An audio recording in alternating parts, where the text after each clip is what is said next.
Vale, soy Manuel López, esta es mi tarea 3 de probabilidad, tu problema de probabilidad de la asignatura de estadística y a mí me ha tocado el problema 30, que es el siguiente. Una enfermedad afecta a un 5% de la población. Se aplica una prueba diagnóstica para detectar dicha enfermedad, obteniéndose el siguiente resultado. Aplicada a personas que padecen la enfermedad, se obtiene un 96% de resultados positivos y aplicada a personas que no la padecen, se obtiene un 2% de resultados positivos.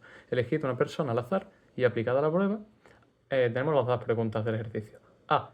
¿Cuál es la probabilidad de que se obtenga un resultado positivo? B. Si se obtiene un resultado positivo, ¿cuál es la probabilidad de que esta persona no padezca la enfermedad? Vale. Lo primero del ejercicio es definir el nombre que le vamos a dar a cada suceso. En este caso hay dos. Primero, el suceso estar enfermo, que voy a nombrar con la letra E. Enfermo.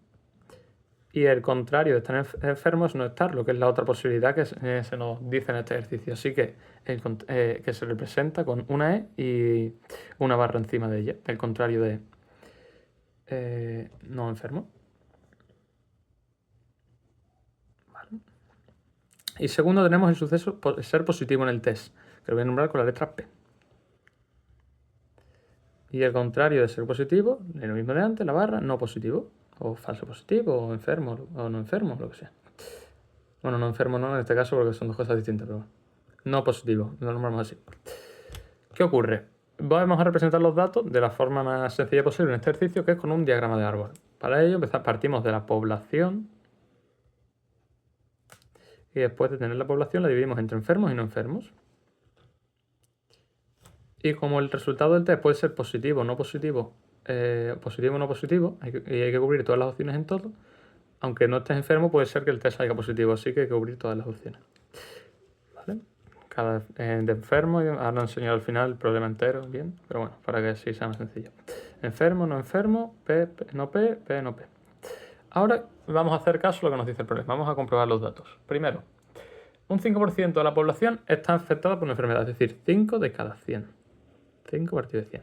¿Qué ocurre? La probabilidad de Noe es igual a 1, que es el total, porque es el 100% de posibilidades, es decir, 100 de cada 100, menos la probabilidad del contrario de. En este caso es 0,05, 5 de cada 100. Lo que nos deja que la probabilidad de P sub E es 0,95 o 95 de cada 100. Después, el siguiente dato que nos da el ejercicio es que las personas que padecen la enfermedad se tienen un 96% de resultados positivos. Es decir, que cuando partimos de E, obtenemos que 96 de cada 100 son positivos en el test. Siguiendo el mismo principio con el apartado obteniendo el contrario, tenemos que la probabilidad de P tenemos que en este caso la probabilidad de P contrario es 1 menos 0,96 porque es 96 de cada 100 casos. Lo que nos deja aquí que 4 de cada 100 no dan positivos aunque estén enfermos. En el siguiente apartado obtenemos que el 2% de los resultados son positivos cuando uno no está enfermo. Es decir, aquí es 2 de cada 100. Aplicando el mismo procedimiento tenemos que es 98 de cada 100 no positivo, en plan, sí, no positivo, cuando uno no está enfermo. Ahora llegamos a las preguntas, una vez que ya tenemos representado en el diagrama de árbol todos los datos del problema. Apartado A, que nos dice, ¿cuál es la probabilidad de que se obtenga un resultado positivo? Es decir, nos están preguntando la probabilidad del suceso P. Esto lo podemos calcular aplicando la intersección de las probabilidades de P y estar enfermo o no estar enfermo, es decir, calculando todas las probabilidades posibles del suceso P. Es decir, probabilidades E intersección con P más probabilidades E contrario para cubrir todas las posibilidades intersección con P. Lo que nos deja que la probabilidad de E contrario, no, perdón, de, P, estar enfermo intersección con ser positivo es 0,048. Más la probabilidad de estar enfermo, de no estar enfermo y dar positivo, que es 0,019. Lo que nos da un total de 0,067, o lo que es lo mismo, un 6,7% de esa población, de un 6,7%, lo que significa que un 6,7% de las personas de esa población tienen un resultado positivo en el test. Vamos al apartado B, que nos dice, si se coge una silla, no es el 31. Si se obtiene un resultado positivo, ¿cuál es la probabilidad de que esta persona no padezca la enfermedad?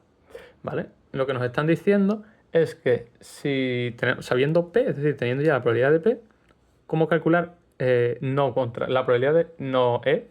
Perdón, teniendo la probabilidad de P, calcular no E. Esto lo podemos calcular muy fácilmente con la probabilidad condicionada. Es decir, esto es lo que nos están pidiendo. No E sabiendo P. Esto aplicando la fórmula de la probabilidad condicionada que nos dice que la probabilidad de E contrario sabiendo P es lo mismo a la probabilidad de intersección entre E, que ya no tenemos, y P, E contrario, y P, que ya tenemos del apartado anterior, dividido entre la probabilidad de P, que también la tenemos ya del apartado anterior. Lo que nos dice que es 0,019, que es la probabilidad de E contrario intersección con P, partido de la probabilidad de P normal, que es 0,067, es igual a la probabilidad de E contrario sabiendo P, lo que nos deja que 0,2835, o lo que es lo mismo, un 28,35% de posibilidades. Es decir, de que el 100% de personas que dan positivos en el test, un 28,35% son personas que no padecen la enfermedad, es decir, un falso positivo. Voy a pasar el problema. Voy a pasar el ejercicio para que se vea bien el problema. Los sucesos nombrados, todos uno, y bien asignados. El diagrama de árbol, con las probabilidades de que ocurra cada suceso. Y si te fijas, cada vez que hay una bifurcación de las probabilidades, la suma de todas las opciones posibles es 100, o bueno, 1 en la unidad, para que estén cubiertas todas las opciones posibles. 95,5, 96 más 4, 2 más 98. Aquí un ejemplo de cómo calculo las probabilidades de cada suceso sabiendo la probabilidad de su contrario, ¿vale? Probabilidad del contrario es igual a 1 menos la probabilidad de ese suceso. En este caso 0,95 porque la probabilidad de E es 0,05. El apartado A, que me pide la probabilidad de P, calculando la suma de todas las probabilidades de P. La probabilidad de que ocurra E y después ocurra P, es decir, la probabilidad de intersección entre E y P, y la probabilidad de que ocurra E y después ocurra P, es decir, la probabilidad de intersección entre E y P. Y P, sí, efectivamente. Lo que me da 0,048 más 0,019, 0,067, 6,7%. Y en el segundo apartado, básicamente lo que se me pregunta es la probabilidad de E contrario, es decir, bueno, de no E, es decir, la probabilidad de que no esté enfermo sabiendo que ha dado positivo en el test. Esto es una probabilidad condicionada, aplicando la fórmula que es probabilidad de intersección dividido entre la probabilidad del dato que ya conocemos, es decir, la probabilidad de intersección entre no E y probabilidad de P dividido entre probabilidad de P, igual a 0,019 partido de 0,067, o lo que es lo mismo 0,2835, lo que es lo mismo un 28,35% de las personas de esa población que den positivo no están enfermas en realidad. Y eso es todo, ya está, eso es lo que pido el programa.